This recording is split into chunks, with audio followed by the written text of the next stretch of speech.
Yo, if your credit score has been stressing you out, relax.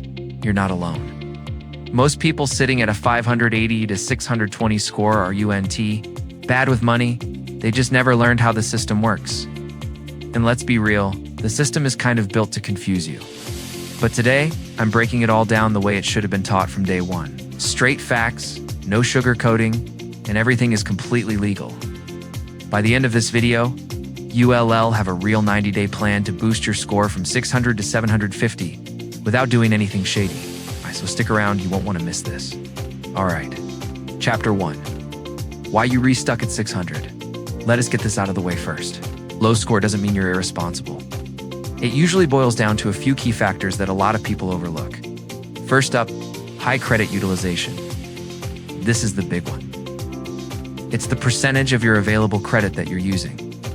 If you have a $1,000 credit limit and a $900 balance, your utilization is 90%. Anything over 30% is a red flag to lenders, and it absolutely tanks your score. Second, you might have some negative items on your report, like late payments, collections, or charge-offs. Even one 30-day late payment can drop your score by 100 points, and it stays on your report for 7 years. That's harsh. Third is a thin credit file. This just means you don't have enough credit history. Maybe you only have one credit card, or you just started building credit. Lenders want to see a long, consistent track record of responsible borrowing.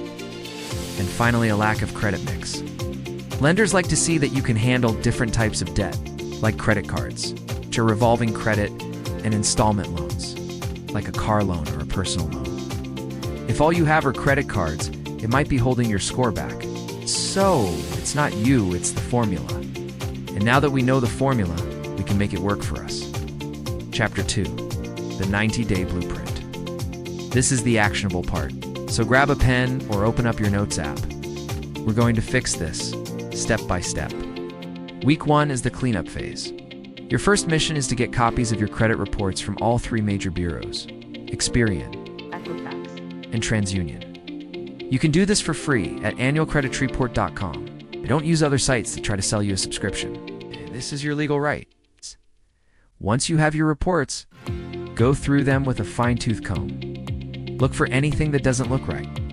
Are there accounts you don't recognize? Clerical errors in your personal information? Late payments that you know you paid on time? Every single error is an opportunity. For each error you find, you need to dispute it with the credit bureau. You can do this online, by phone, or by certified mail. I prefer certified mail because it creates a paper trail. Write a clear, simple letter stating the account number and the reason for your dispute. Attach copies of any proof you have, like bank statements or receipts. The bureaus have 30 to 45 days to investigate. If they can't verify the item, they have to remove it. Getting just a few negative items removed can cause a massive jump in your score. This first week is all about laying the groundwork. Now for weeks 2 through 4, the utilization hack. This is where you'll see the fastest score jump.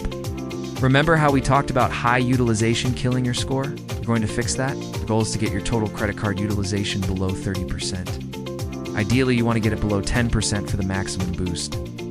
How do you do that? First, stop using your credit cards for new purchases just for now. Use your debit card or cash. Second, focus on paying down your balances. Look at all your credit card balances and target the one with the highest. Utilization first, not necessarily the highest balance, but the one closest to its limit. Throw every extra dollar you can at it. If you can't pay it all down, that's okay. Making a significant dent is what matters. Another trick here is to ask for a credit limit increase. Call your credit card company and simply ask. If you've been a decent customer, they often say yes. A higher limit instantly lowers your utilization percentage, even if your balance stays the same. For example, if you owe $500 on a $1,000 limit, that's 50% utilization. If they raise your limit to $2,000, your utilization just dropped to 25% without you paying a dime. Do this across all your cards. This phase is crucial and gives you quick wins to keep you motivated. Next up, weeks 4 through 8. Build positive history.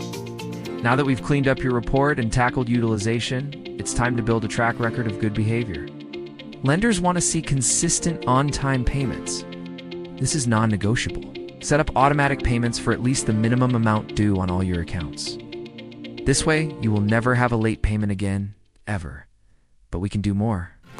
If you have a thin file, meaning not many accounts, this is the time to add some positive trade lines. One of the best ways to do this is with a credit builder loan, which you can get from a credit union or online lenders. You don't get the money up front. Instead, your payments are put into a savings account, and you get the money at the end of the loan term. It's a forced savings plan that reports to the credit bureaus as a positive installment loan. Another powerful tool is becoming an authorized user on someone else's credit card. Find a family member or trusted friend with a long history of on-time payments and low utilization on one of their cards. When they add you as an authorized user, their entire positive history for that account can be added to your credit report. It's a huge boost, especially for your credit age. Just make sure the person is responsible because their mistakes could affect you too. This phase is all about adding positive data points to your credit file. We're in the home stretch, weeks 8 through 12, the finisher phase. By now, your score should already be looking much better. Disputes from week 1 might be coming back in your favor. Your utilization is low, and you're building positive payment history. Now we just need to fine-tune things. Recheck your utilization. Make sure it has stayed low. A good strategy is to pay your credit card bill right before the statement closing date. This way, the balance that gets reported to the credit bureaus is super low, or even zero. This little trick alone can add 10 to 20 points. Also, avoid applying for new credit during this 90-day period unless it's a strategic move, like the credit builder loan.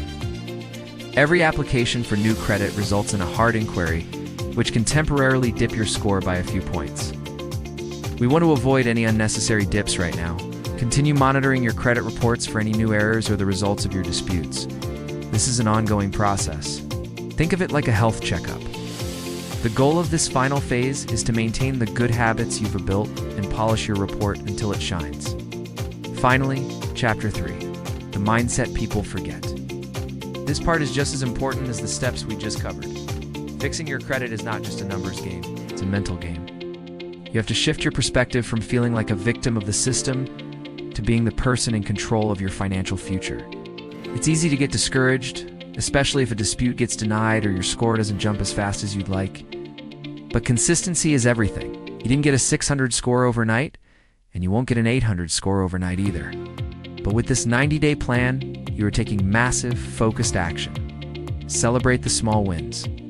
When you get a negative item removed, celebrate. When you pay down a credit card, celebrate. This positive reinforcement will keep you going. Also, start educating yourself. Read books, follow financial experts online.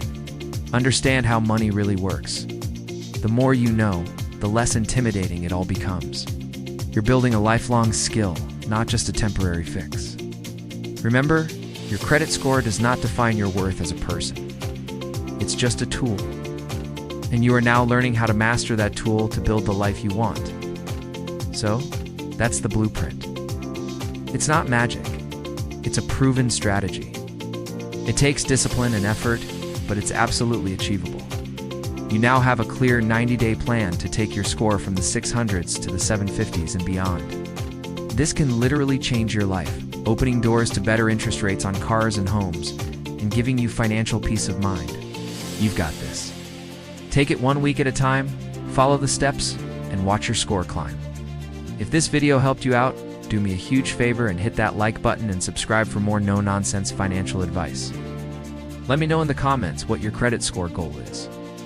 Thanks for watching, and I'll see you in the next one.